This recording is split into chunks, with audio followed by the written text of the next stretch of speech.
शुभ समाचार में आज हम लोक आस्था के उस महापर्व की बात करेंगे जिसकी शुभारंभ आज से हो रहा है। छठ को सूर्य षष्ठी भी कहा जाता है। 4 दिन तक चलने वाले इस खास त्योहार की शुरुआत नहाय खाए के साथ होती है और इसी के साथ ही 4 दिवसीय इस त्योहार में 36 घंटे का कठोर उपवास भी आरंभ हो जाता है। इस दिन व्रती महिलाएं पवित्र नदी में स्नान करने के बाद पूजा करती हैं। इसके बाद मिट्टी के चूल्हे पर अरवा चावल, कद्दू की सब्जी और चने की दाल को प्रसाद के तौर पर बनाया जाता है। इस दौरान साफ सफाई का विशेष ख्याल रखा जाता है। यानी नहाय खाए के से छठ पूजा की शुरुआत होती है और छठ के गीत फिजा में गूंज उठते हैं। घाटों पर स्नान के लिए व्रत करने वाली महिलाएं पहुंच रही हैं। बाजारों में खासी रौनक दिख रही है। दिल्ली से लेकर बिहार तक नदियों के किनारे छठ पूजा के लिए कई घाट तैयार किए गए हैं। दिल्ली में नदी किनारों के अलावा लोगों ने अपनी सोसाइटी में छोटे छोटे आर्टिफिशियल तालाब भी बनाए हैं ताकि व्रती अपने घर के पास ही भगवान भास्कर को अर्घ दे सकें।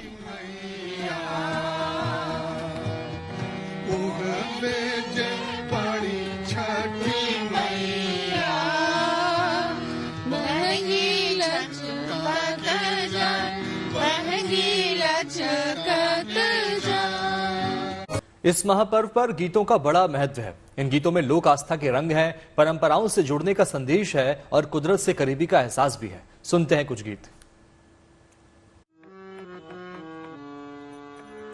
केलवा के पात पर उगे सूरज मन झांके झूके। केलवा के पात पर उगे सूरज मन झांके झूके। करेलो छठ बरतिया से झांके झूके। करेलो छठ बरतिया से झांके झूके। हमको से पूछी बरतिया से केकरा लागे। हमको से पूछी बरतिया से केकरा लागे। करेलू छठ बरतिया से केकरा लागे। करेलू छठ बरतिया से केकरा लागे। हमको से बेटवा का बना ऐसन बेटवा से उनके लागे। हमको से बेटवा का बना ऐसन बेटवा से उनके लागे। करेलू छठ बरतिया से उनके लागे। करेलू छठ बरतिया से उनके लागे। अमृतिया के पात पर उगे सूरज मन झांके झूके। करेलू छठ बरतिया से केकरा लागे। करेलू छठ बरतिया से झांके झूके। हमको से पूछी बरतिया से केकरा लागे। हमको से पूछी बरतिया से केकरा लागे। करेलू छठ बरतिया से केकरा लागे। करेलू छठ बरतिया से केकरा लागे। हम रोज स्वामी का बना ऐसन स्वामी से उनके लागे। हम रोज स्वामी का बना ऐसन स्वामी से उनके लागे। करेलू छठ बरतिया से उनके लागे। करेलू छठ बरतिया से उनके लागे। नरियर के पात पर उगे सूरज मन झांके झूके। नरियर के पात पर उगे सूरज मन झांके झूके। करेलू छठ बरतिया से झांके झूके। करेलू छठ बरतिया से झांके झूके। हमको से पूछी बरतिया से केकरा लागे। हमको से पूछी बरतिया से केकरा लागे। करेलू छठ बरतिया से केकरा लागे, के करेलू छठ बरतिया से केकरा लागे। हमरो से बेटी का मना ऐसन बेटिया से केकरा लागे, हमरो से बेटी का मना ऐसन बेटी से केकरा लागे, के करेलू छठ बरतिया से उनके लागे, के करेलू छठ बरतिया से उनका लागे, छठ बरतिया से उनका लागे। तो 4 दिवसीय छठ महापर्व की शुरुआत हो गई है। हमारी संवाददाता मनीषा लड्डा दिल्ली में एक परिवार के साथ मौजूद है। वो परिवार हर साल छठ महापर्व मनाता है और विधि विधान के साथ पूजा अर्चना करता है, मनोकामना पूरी करने की प्रार्थना भगवान से करते हैं। मनीषा, कैसी आस्था के रंग आप देख पा रहे हो उस परिवार के बीच जहां आप मौजूद हैं? सबसे पहले शुभम, आपको और जीएनटी के सभी दर्शकों को छठ की ढेर सारी शुभकामनाएं। और आप सब जितनी महिलाएं मेरे साथ बैठी, आप सबको, क्योंकि आज से महापर्व की शुरुआत हो गई है, काफी ज्यादा उत्साहित नजर आ रहे हैं। शक्ल पे जो है, चेहरे पर अलग ही एक रौनक नजर आ रही है। हाँ, सचमुच ये जो त्योहार होता है हमारा महापर्व कहा जाता है, बहुत बड़ा त्योहार होता है।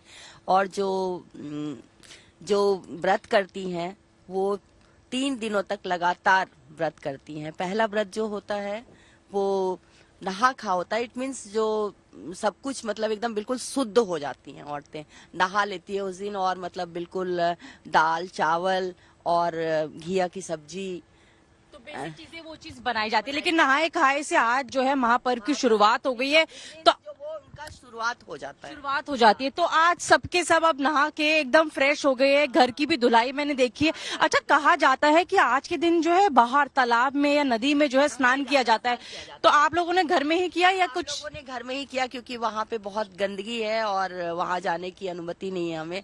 इस वजह से हमने सबने घर में ही नहाया है। आप इनकी बहू हो? जी। आपको कैसा लग रहा है? कितने साल हो गए आपको छठ पूछते हुए? मेरा तो ये after marriage this is the first time जब भी मैं पूछ रही हूँ। ये बहुत ही अच्छा अनुभव है। बट हाँ, जैसा कि अभी अनुमति नहीं है, तो अगर मुझे छठ घाट पे जाने का मौका मिलता तो वो और भी ज्यादा अच्छा होता। But still it is very good experience. लेकिन अपने मायके में आपने अपनी माता को जो है छठ पूछते हुए देखा होगा, अब यहाँ पे सास के साथ छठ करोगे, पूजा करोगे, तो कितने ज्यादा उत्साहित हो? बहुत ज्यादा। हर साल मतलब हमारा ये जो फेस्टिवल होता है, हम मतलब ईयर की स्टार्टिंग से हम वेट कर रहे होते हैं कि हाँ छठ पूजा कब आएगा कब आएगा। तो ये सबसे बड़ा फेस्टिवल होता है हम लोगों को, और इसके लिए हम चाहे कहीं पे भी हो, हम अपने घर पे जरूर आते हैं और इसका बेसब्री से इंतजार रहता है। बिल्कुल दिवाली की तरह पर्व होता है। हालांकि 2 बार छठ जो है साल में पूजा जाता है, लेकिन इस वक्त की जो है रौनक एकदम ही अलग ही होती है। अलग ही वो होता है। मैं शुरुआत करूंगी नहाए खाए से कि क्या कुछ होता है, लेकिन उससे पहले मैं चाहती हूँ सभी के सभी मिलकर एक छठी मैया के लिए जो है गीत हो जाए एक बारी। मैं पीछे आती हूँ। मैं चाहूंगी कि प्लीज गीत हो जाए। सोना साट कुनिया हो दीनानाथ हो घुमैछा साना सारे हे घुमैछा ना सारे ना दीना उगैछा दीनानाथ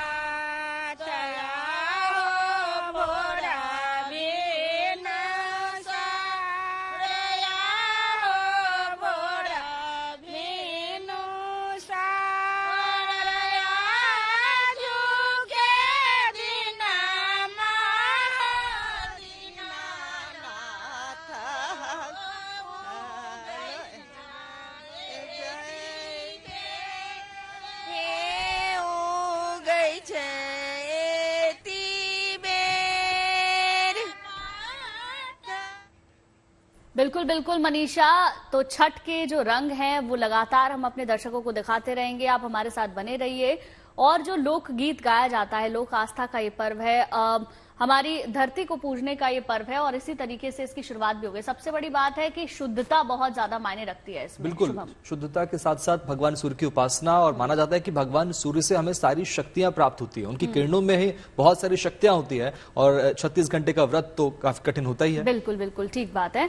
छठ पर्व देश के सबसे प्राचीन त्योहारों में से एक है, जिसे आस्थावान पीढ़ी दर पीढ़ी मनाते हैं। ऐसे में छठ पर्व पर सूर्यदेव और छठी मैया की पूरी श्रद्धा और आस्था से उपासना होती है। लोक आस्था से जुड़ी कई ऐसी बातें हैं जिसे समझकर हम इस त्योहार की विशेषताओं को अपने जीवन में आत्मसात कर सकते हैं।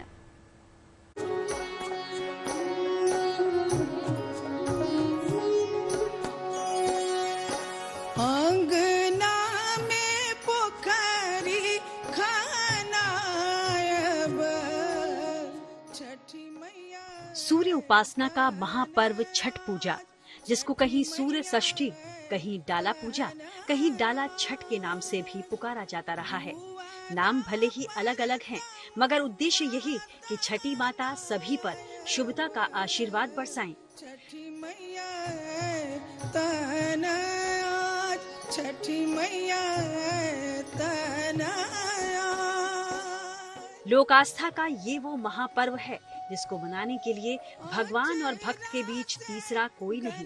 तभी तो सदियों से छठ लोक परंपरा की अनूठी छटा और संस्कारों की महक बिखेरता आया है।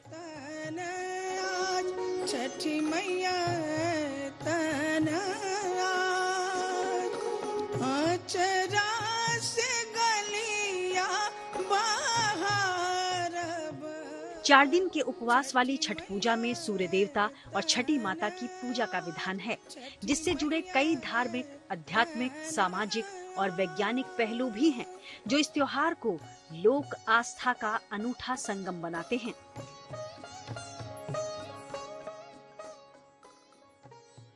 वैसे तो सनातनी परंपरा में संतान उत्पत्ति की कामना, उसकी लंबी उम्र और आरोग्यता के लिए कई पौराणिक और लोक मान्यताएं हैं, मगर इन्हीं कामनाओं के साथ ही छठ का ये व्रत वाकई में बेहद कठिन व्रत भी है, जिसमें प्रकृति की पूजा को संतान के साथ जोड़ा गया। जहां त्रेता युग में भगवान राम और माता सीता का अयोध्या वापसी पर छठ का व्रत करने का उल्लेख है, तो पौराणिक कथाओं में भी महाभारत काल में द्रौपदी के इस व्रत को रखने का जिक्र है। वहीं प्राचीन काल में मौजूदा बिहार और झारखंड की भूमि पर प्रियव्रत राजा और रानी मालिनी का संतान के लिए ही सूर्य और देवी देवसेना यानी षष्ठी देवी की पूजा उपासना को लेकर भी पौराणिक मान्यता है। तारिणी है छठी मैया, सकल जग तारिणी है छठी मैया। बहुत कम लोग ही जानते होंगे कि छठ साल में 2 बार मनाया जाता है। पहला चैत्र शुक्ल षष्ठी यानी होली के कुछ दिनों के बाद, और दूसरा कार्तिक महीने की शुक्ल षष्ठी यानी दिवाली के कुछ दिन बाद।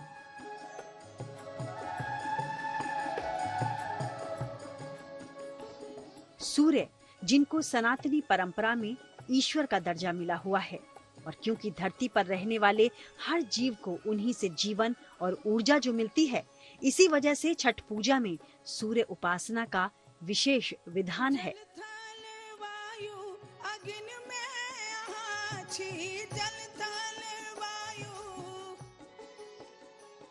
इंसानी शरीर के लिए छठ पूजा वैज्ञानिक नजरिए से भी बेहद लाभकारी है, क्योंकि इस व्रत के दौरान सूर्य की किरणों को नमन करने से ही शरीर में ऊर्जा का संचार होता है। व्रती सुबह और शाम को उगते और डूबते सूर्य को अर्घ्य देते हैं, जिससे शरीर को विटामिन डी मिलता है। इसके अलावा पूजा के भोग में भी विशेष भोजन और वस्तुओं की आवश्यकता होती है, जो दूसरे त्योहारों की तुलना में प्राकृतिक होता है। मसलन गुड़ की खीर, ठेकुआ, चावल के लड्डू, चने की सब्जी, फल और गन्ना जैसी प्राकृतिक चीजें। दरअसल कार्तिक महीना ही क्योंकि सर्दियों की दस्तक देने का संकेत है, इसलिए इस दौरान नई फसल और फसलों से बने भोजन को ही सूर्यदेव और छठी मैया को भोग के रूप में लगाए जाने की परंपरा है, जो शरीर के लिए भी नुकसानदायक नहीं है।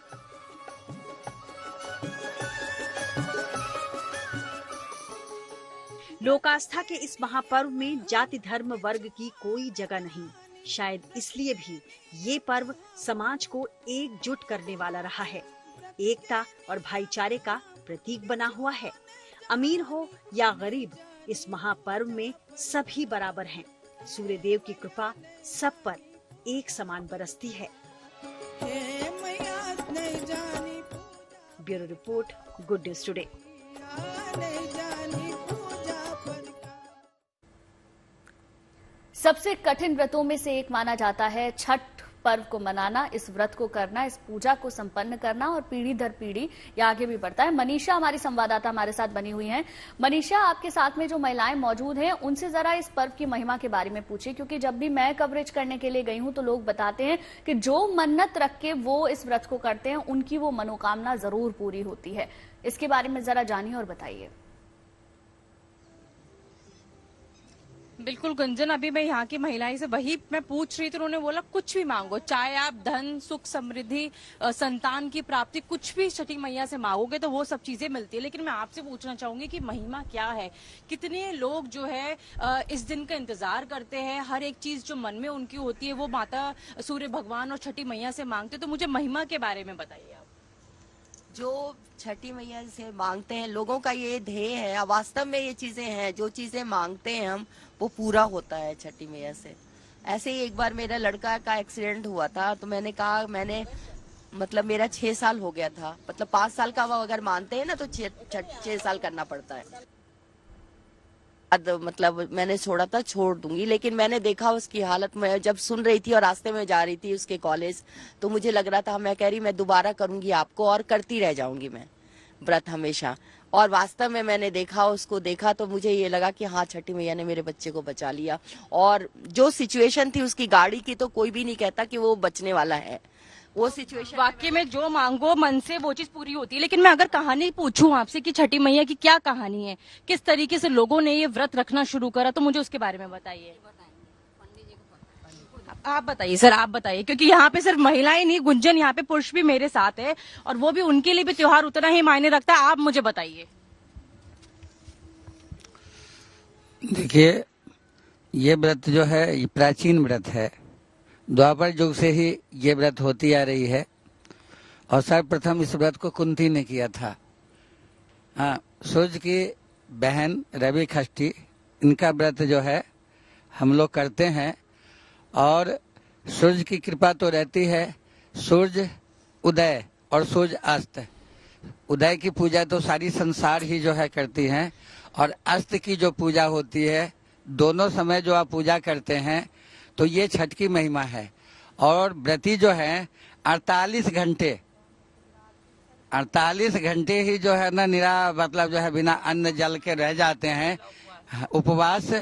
और इनकी तो आपको ग्रंथों में कई तरह की जो है बात मिलेगी, लेकिन मुख्यतया पूरब के जितने भी लोग हैं वो मन से, कर्म से और बचसा, यानी पूरी अपनी जो है ना मनो जो है ना, मतलब उससे जो है ध्यान करते हैं और छठी मैया सबकी मनोकामना पूर्ण करते हैं। छठी मैया सबकी मनोकामना पूरी करती है। अगर मैं 4 दिन की बात करूं तो 4 दिन में क्या कुछ होने वाला है, क्योंकि नहाए खाए से पर्व शुरू हो गया है।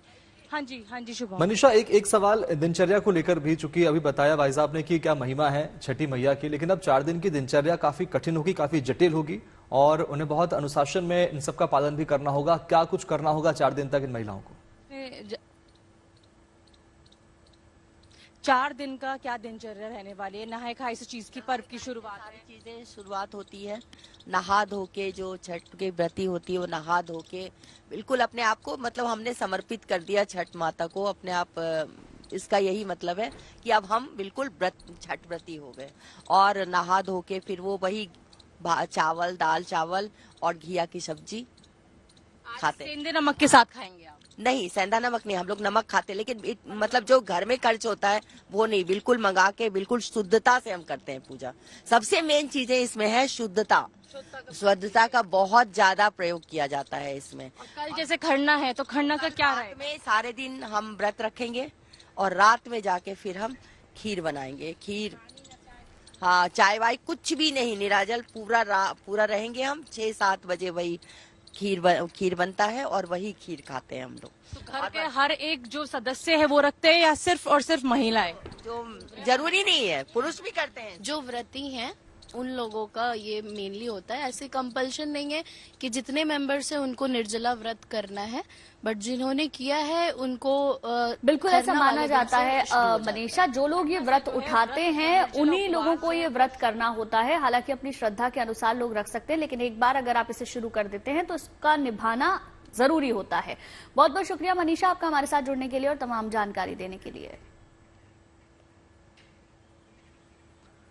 और अब आपको दिखाते हैं पटना की तस्वीरें। पटना में आस्था कैसी है महापर्व छठ की, जरा वो तस्वीर भी आप देखिए और देश के अलग अलग शहरों की तस्वीर भी आपको दिखाएंगे। पहले पटना की तस्वीर आप देखिए। पटना में दिल्ली से लेकर बिहार तक छठ की छठा अनूठी देखने को मिल रही है।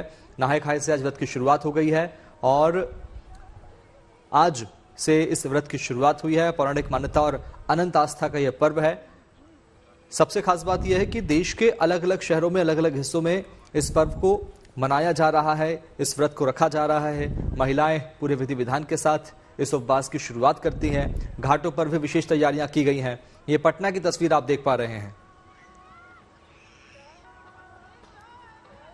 बहुत इंतजार रहता है छठ व्रत का, साल में बहुत इंतजार करते हैं हम लोग कि कब छठ आएगा, और जब छठ आता है तो खुशी का सीमा नहीं रहता है। सारे लोग घर परिवार सब मिल जाते हैं, एक साथ हम लोग आते हैं नहाने के लिए, बहुत अच्छा लगता है। आज चावल, चना का दाल, कद्दू, वही कद्दू भात, पकौड़ी, आलू गोभी का सब्जी, बिना प्याज लहसुन का सेंधा नमक में खाना बना के हम लोग खाते हैं। सब पूरा किए हुए हैं। छठी माई का सब कृपा है, बहुत कृपा है हम लोगों पे। ये साल हम लोग के लिए और फेस्टिवल के लिए नहीं, लेकिन छठ पूजा का बहुत इंतजार रहता है हम लोग का। यहाँ तक कि मेरे छोटे छोटे घर के जितने भी बच्चे हैं वेट करते हैं कब छठ पूजा आए, जो हम लोग भागीदारी बने माता रानी का, सूर्यदेव का। और हम 14 साल से छठ पूजा करते आ रहे हैं। जब से मेरा शादी हुआ तभी से हम करते आ रहे हैं। उन्हीं की महिमा से हम लोग को अभी सही सलामत हम लोग करते रहेंगे। घर पे जाके गंगा जल का यूज करते हैं, उसका प्रसाद बनाता है।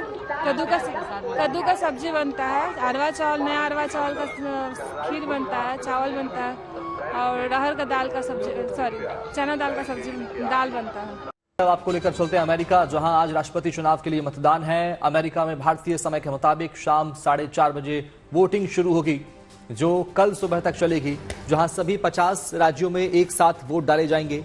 राष्ट्रपति पद के लिए मतदान को लेकर लोगों में काफी उत्साह है। मतदान खत्म होते ही वोटों की गिनती शुरू हो जाएगी। अमेरिकी चुनाव पर काम करने वाली विभिन्न सर्वे एजेंसियों ने दावा किया है कि इस बार कमला हैरिस और ट्रंप में कांटे की टक्कर है, यानी मुकाबला बेहद नजदीक रहने वाला है। अमेरिका का ताज किसके सर पर सजेगा ये जल्द ही पता चल जाएगा, लेकिन उससे पहले लोग किन मुद्दों को लेकर वोट करने जा रहे हैं, अमेरिका में वो क्या मुद्दे हैं जिन पर चुनाव लड़ा जा रहा है और अमेरिका के दिल में क्या है, देखिए न्यूयॉर्क से हमारी संवाददाता गीता मोहन की स्पेशल रिपोर्ट। हम यहाँ टाइम स्क्वायर में है न्यूयॉर्क में, और हमारे साथ यहाँ पर रवि जी हैं और जगदीश जी हैं। बहुत इम्पोर्टेंट रिप्रेजेंटेटिव्स हैं भारतीय समुदाय के।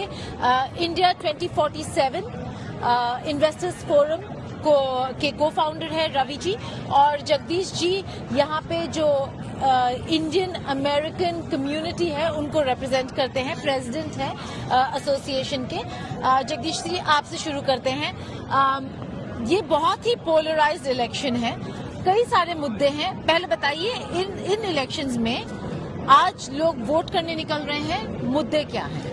वेल, यू राइटली सेड, बड़े पोलराइज्ड इलेक्शन है ये। मैंने यहाँ 36 साल से वो ऐसी इलेक्शन आज तक मैंने नहीं देखी है कि जिसमें सब लोग इक्वली डिवाइडेड है। एंड ऑलमोस्ट अगर आप पोल्स पे देख रहे हैं तो both the candidates are 48% each. So कोई भी प्रेसिडेंट बन, किसी के डेमोक्रेट के भी जा सकता है, रिपब्लिकन पे भी जा सकता है। बट इश्यू लाइक 3 ही इश्यू है, इकोनॉमी, इमिग्रेशन एंड अबॉर्शन। ये 3 मेन इश्यू है जो डिसाइड करेगा कि America the most powerful democracy in the world का प्रेसिडेंट कौन बनेगा। चलिए 3 मुद्दे, इकोनॉमी, इमिग्रेशन और अबॉर्शन। इकोनॉमी से शुरू करते हैं। No one better than Ravi himself, क्योंकि ये इन्वेस्टर्स की बात करेंगे।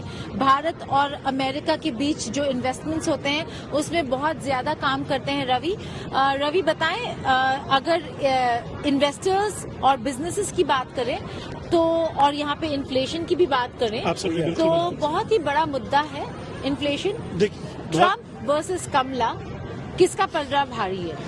देखिए, अगर आप इन्फ्लेशन की कुछ सालों पहले जाएं, अगर देखें कि इन्फ्लेशन शुरू कहानी थी, जब तक ट्रंप अपने पुराने प्रेसिडेंसी पे जा रहे थे, आपने देखा था कि यहाँ पे जितने भी इकोनॉमिक इंडिकेटर्स थे वो बिल्कुल नीचे गिर चुके थे।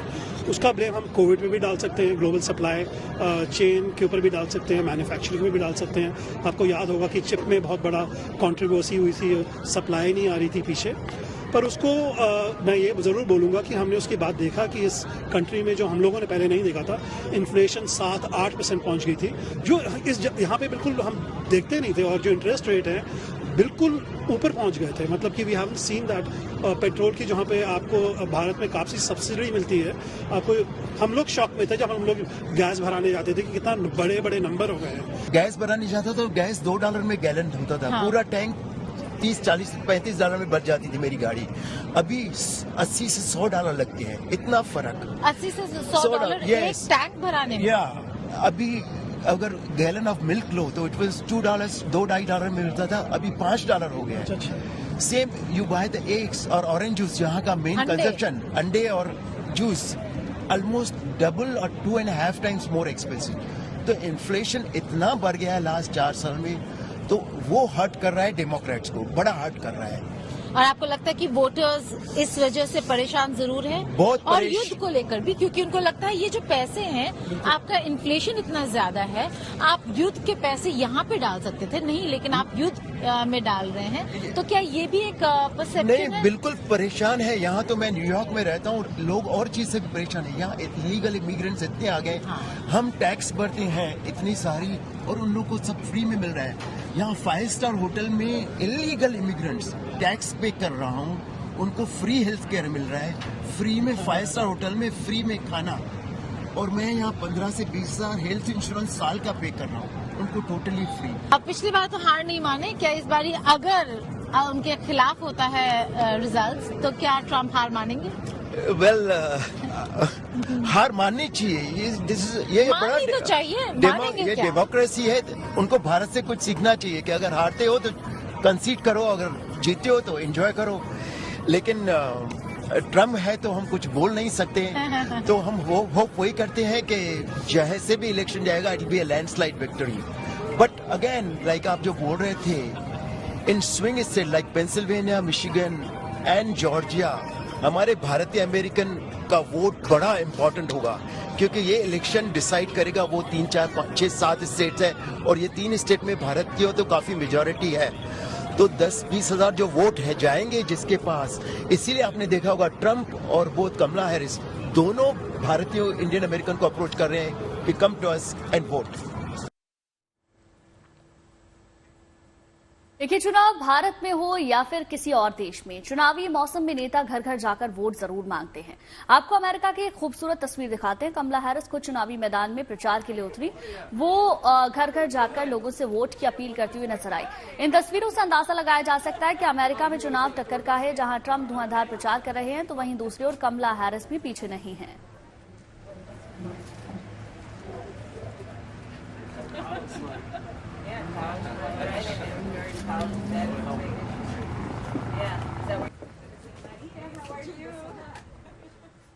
कमला हैरिस ने अपने चुनावी अभियान में कोई कोर-कसर नहीं छोड़ी है। वो लगातार वोट की अपील के लिए लोगों के बीच पहुंचती रही हैं। वो न्यूयॉर्क के एक रेस्टोरेंट भी गई, जहां उन्होंने लोगों से बातचीत की और उनके साथ कुछ वक्त बिताया।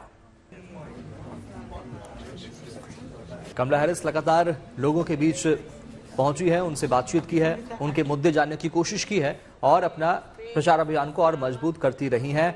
आज एक वोट की लड़ाई है अमेरिका में, और सबसे दिलचस्प बात यह है कि अब 4:30 बजे भारतीय समय के मुताबिक वोटिंग शुरू हो जाएगी अमेरिका में, और उसके तुरंत बाद जब वोटिंग कंप्लीट होगी उसके बाद काउंटिंग की शुरुआत हो जाएगी। लेकिन 47वां राष्ट्रपति अमेरिका का कौन होगा, सबसे बड़ा सवाल है। फिलहाल ये तस्वीर आप देखिए कमला हैरिस की, जो जनता के बीच लगातार पहुंचती रही हैं। वो लगातार पब्लिक प्लेसेस पे पहुंचती है, वहां जाके लोगों से मुलाकात करती हैं, उनका हाल जान रही हैं। ये उनके चुनाव अभियान का हिस्सा है। उनका मुलाकात करने का तरीका आप देखिए एक बार, उनके चेहरे पर मुस्कान, कितना आत्मविश्वास, और इसके साथ साथ सीधे लोगों से जुड़ाव उनकी एक अलग पहचान बनाता है। उन लोगों से मिलना, उनकी समस्याओं को जानना, उनके बड़े मुद्दे समझना कमला हैरिस की एक अलग आदत सी रही है। लेकिन अब 47वां राष्ट्रपति अमेरिका का कौन होगा, इसकी शुरुआत, वोटिंग की शुरुआत शाम 4:30 बजे हो जाएगी। फिलहाल तस्वीरें आप देखिए, कमला हैरिस लगातार लोगों के बीच पहुंचती रही हैं। ये एक पब्लिक प्लेस की तस्वीर है जहां वो पहुंची, लोगों से उन्होंने मुलाकात की, महिलाओं को गले लगाया, पुरुषों से हाथ मिलाया और उनसे भी बातचीत करने की कोशिश की कि आखिर वो क्या चाहते हैं।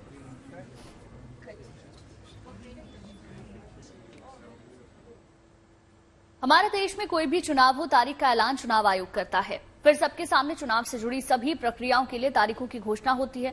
इससे पहले पक्के तौर पर चुनाव की तारीख कोई नहीं बता सकता, लेकिन अमेरिका में ऐसा नहीं होता। अमेरिका में हर 4 साल बाद होने वाले चुनाव की तारीख सबको मालूम होती है। यहां तक कि अगले 10 चुनावों की तारीख आपको कोई भी अमेरिकी आसानी से बता देगा। दरअसल अमेरिका में हर 4 साल बाद नवंबर महीने के पहले सोमवार के बाद आने वाले मंगलवार को ही चुनाव होते हैं, लेकिन नवंबर महीने का पहला दिन ही अगर मंगलवार हो तो उस दिन चुनाव नहीं हो सकते। चुनाव के लिए महीना और दिन फिक्स करने के पीछे की ऐतिहासिक वजह है। दरअसल अमेरिका में सभी राज्यों में एक साथ राष्ट्रपति चुनाव करवाने का कानून 1845 में पास हुआ था। उस दौर में ज्यादातर आम अमेरिकी खेती बाड़ी ही किया करते थे। किसान आमतौर पर साल भर बिजी रहते थे, लेकिन खेती के लिहाज से नवंबर महीने के शुरुआती दिनों में किसान इतने व्यस्त नहीं रहते थे। महीना तो यूं तय हुआ, लेकिन दिन कैसे तय हुआ? दिन यूं तय हुआ कि अमेरिका की ज्यादातर आबादी ईसाई थी। रविवार को ज्यादातर लोग चर्च जाते थे, तो वहीं बुधवार को कई इलाकों में वीकली मार्केट भी लगता था। उस समय पोलिंग बूथ इतने ज्यादा नहीं होते थे, ऐसे में कई लोगों को पोलिंग स्टेशन पहुंचने के लिए एक दिन की यात्रा करनी पड़ती थी। ऐसे में सोमवार या गुरुवार को भी वोटिंग नहीं रखी जा सकती थी, इसीलिए मंगलवार को वोटिंग के लिहाज से सबसे सही पाया गया। लेकिन 1 नवंबर को क्रिश्चियन धर्म के लोग ऑल सेट्स डे के तौर पर मनाते हैं। ऐसे में 1 नवंबर को मंगलवार होने पर भी वोटिंग नहीं हो सकती थी। यही वजह है कि नवंबर के पहले सोमवार के बाद वाले मंगलवार को वोटिंग डे के तौर पर चुन लिया गया।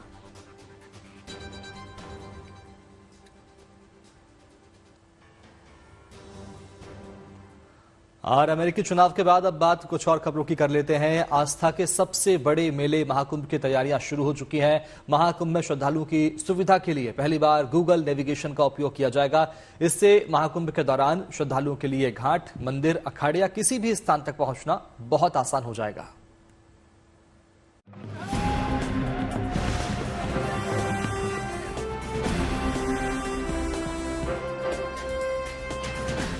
दुनिया के सबसे बड़े मेले में आपका कोई अपना आप से बिछड़ न जाए, इसके लिए महाकुंभ मेले में गूगल आपकी 24/7 मदद करेगा। ऐसा पहली बार होगा कि मेले के हर मुख्य मार्ग, शिविर और घाटों की गूगल मैपिंग होगी।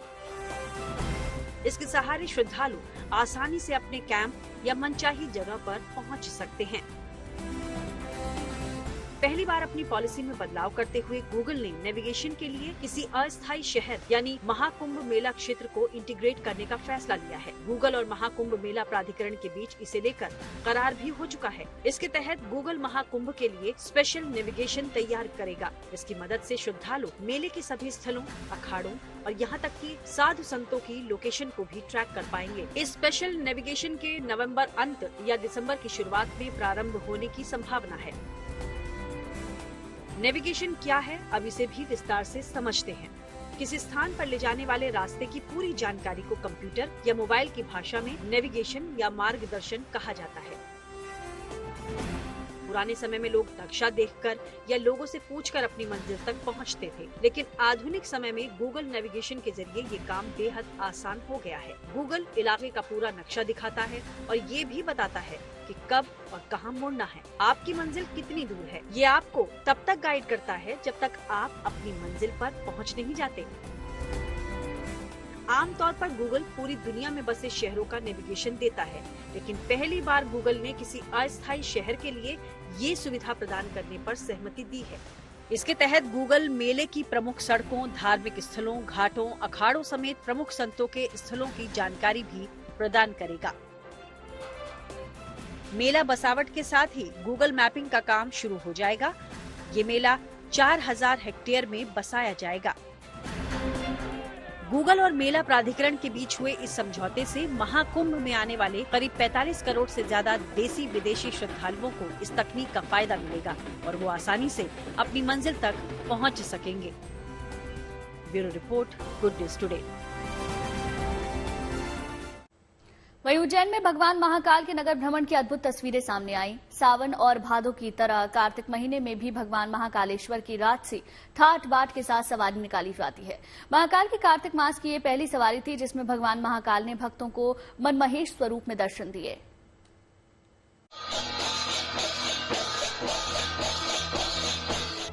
चांदी की पालकी में सवार होकर उज्जैन के राजा भगवान महाकाल अपने प्रजाजनों का हालचाल जानने नगर भ्रमण पर निकले तो नजारा दिव्य हो उठा। नगर की प्रजा ने अपने आराध्य के स्वागत में कोई कमी नहीं छोड़ी। श्रद्धालुओं ने पुष्प वर्षा करते हुए भगवान महाकाल का स्वागत किया। बाबा की एक झलक पाने के लिए भक्तों का हुजूम उमड़ पड़ा।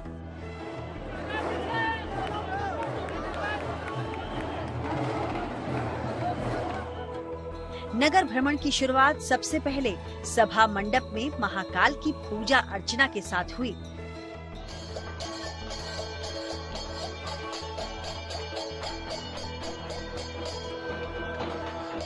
इसके बाद भगवान राजसी वैभव के साथ नगर भ्रमण के लिए पालकी में सवार होकर मंदिर से बाहर निकले। मंदिर के बाहर पालकी पहुंची तो पुलिस के सशस्त्र बल ने बैंड की धुन पर भगवान को सलामी दी।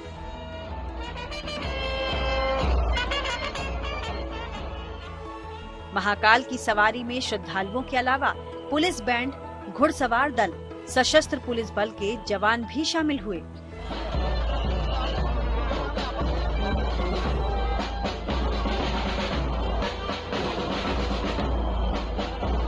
जी, प्रतिवर्षानुसार बाबा महाकाल की कार्तिक आगन मास की सवारी आज निकाली गई है और जिसमें श्रद्धालुओं ने बाबा को निहारा है और अच्छे से दर्शन किया है। महाकाल की सवारी नगर भ्रमण करते हुए शिप्रा तट पर पहुंची। घाट पर शिप्रा के पावन जल से भगवान महाकाल की पूजा अर्चना की गई। इसके बाद भगवान की सवारी तय रास्तों से होते हुए महाकाल मंदिर पर पहुंचकर समाप्त हो गई। उज्जैन से संदीप कुलश्रेष्ठ के साथ bureau report, good news today.